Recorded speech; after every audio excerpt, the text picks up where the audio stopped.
बहुत समय पहले की बात है। मगध राज्य और अवंती राज्य के बीच शत्रुता चरम पर थी।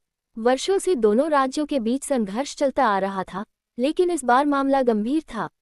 अवंती के क्रूर राजा महादेव ने मगध पर हमला करने की ठान ली थी। उनका सेनापति विक्रांत एक अजेय योद्धा था, जिसने कई राज्यों को अपने घुटनों पर झुका दिया था। मगध के महाराज चंद्रसेन को जब इस हमले की सूचना मिली, तो उन्होंने तुरंत अपने सेनापति रणधीर सिंह को बुलाया। रणधीर सिंह अपनी वीरता और युद्धनीति के लिए प्रसिद्ध थे। सेनापति, ये युद्ध अब टाला नहीं जा सकता। हमें अपनी मातृभूमि की रक्षा करनी होगी, महाराज ने दृढ़ स्वर में कहा। रणधीर सिंह ने हाथ जोड़कर उत्तर दिया, महाराज, जब तक मेरे शरीर में रक्त की एक भी बूंद शेष रहेगी, मैं शत्रु को आगे नहीं बढ़ने दूंगा। अगली सुबह युद्ध का बिगुल बज उठा। मगध की सेना किले के बाहर युद्ध भूमि में डटी थी। सामने अवंती की विशाल सेना थी, जिसकी संख्या कहीं अधिक थी, लेकिन रणधीर सिंह को अपनी रणनीति और वीर सैनिकों पर पूरा विश्वास था।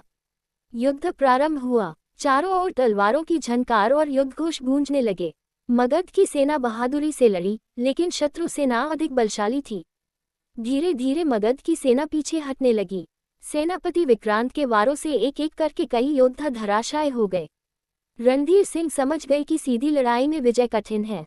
उन्होंने तुरंत अपनी गुप्त योजना पर अमल किया। वे कुछ सैनिकों को लेकर जंगल की ओर निकल गए और वहां से शत्रु सेना के पिछले हिस्से पर हमला किया। ये रणनीति कारगर साबित हुई। अचानक हुए हमले से अवंती की सेना में हड़कंप मच गया। रणधीर सिंह ने विक्रांत को युद्ध के लिए ललकारा, अगर हिम्मत है तो मुझसे आमने सामने लड़ो सेनापति। रणधीर सिंह गरजे। विक्रांत को गुस्सा आ गया। उसने रणधीर पर हमला कर दिया। दोनों के बीच भयंकर द्वंद्व हुआ। तलवारें टकराईं, हवा में चिंगारियां उड़ीं। रणधीर सिंह के वारों का कोई जवाब नहीं था। अंततः उन्होंने अपनी तलवार सीधी विक्रांत के हृदय में उतार दी। सेनापति विक्रांत धरती पर गिर पड़ा। अपने सेनापति को मरते देख अवंती की सेना घबरा गई और पीछे हटने लगी। मगध की सेना ने विजय प्राप्त कर ली। युद्धभूमि में रणधीर सिंह ने शत्रु के ध्वज को नीचे गिराकर मगध का ध्वज लहरा दिया। जब महाराज चंद्रसेन को इस विजय का समाचार मिला, तो उन्होंने घोषणा की, आज से रणधीर सिंह सिर्फ सेनापति नहीं, बल्कि मगध के रक्षक कहलाएंगे। महायुद्ध और अंतिम योद्धा। बहुत समय पहले की बात है। मगध राज्य और अवंती राज्य के बीच शत्रुता चरम पर थी। वर्षों से दोनों राज्यों के बीच संघर्ष चलता आ रहा था, लेकिन इस बार मामला गंभीर था। अवंती के क्रूर राजा महादेव ने मगध पर हमला करने की ठान ली थी। उनका सेनापति विक्रांत एक अजेय योद्धा था, जिसने कई राज्यों को अपने घुटनों पर झुका दिया था। मगध के महाराज चंद्रसेन को जब इस हमले की सूचना मिली, तो उन्होंने तुरंत अपने सेनापति रणधीर सिंह को बुलाया। रणधीर सिंह अपनी वीरता और युद्धनीति के लिए प्रसिद्ध थे। सेनापति, ये युद्ध अब टाला नहीं जा सकता। हमें अपनी मातृभूमि की रक्षा करनी होगी, महाराज ने दृढ़ स्वर में कहा।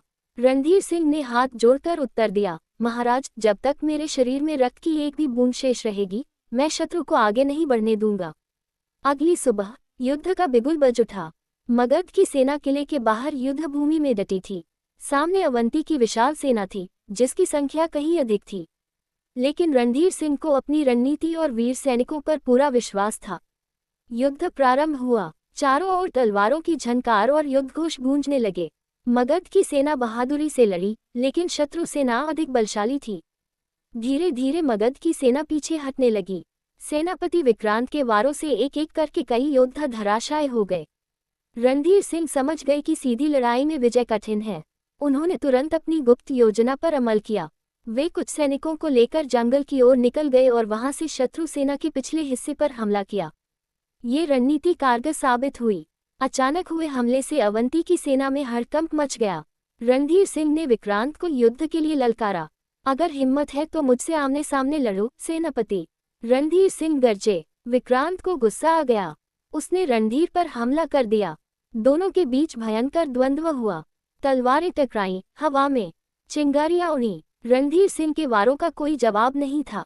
अंततः उन्होंने अपनी तलवार सीधी विक्रांत के हृदय में उतार दी। सेनापति विक्रांत धरती पर गिर पड़ा। अपने सेनापति को मरते देख अवंती की सेना घबरा गई और पीछे हटने लगी। मगध की सेना ने विजय प्राप्त कर ली। युद्धभूमि में रणधीर सिंह ने शत्रु के ध्वज को नीचे गिराकर मगध का ध्वज लहरा दिया।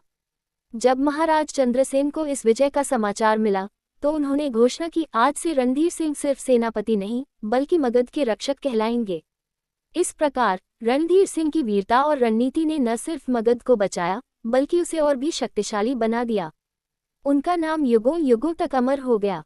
इस प्रकार रणधीर सिंह की वीरता और रणनीति ने न सिर्फ मगध को बचाया बल्कि उसे और भी शक्तिशाली बना दिया। उनका नाम युगों युगों तक अमर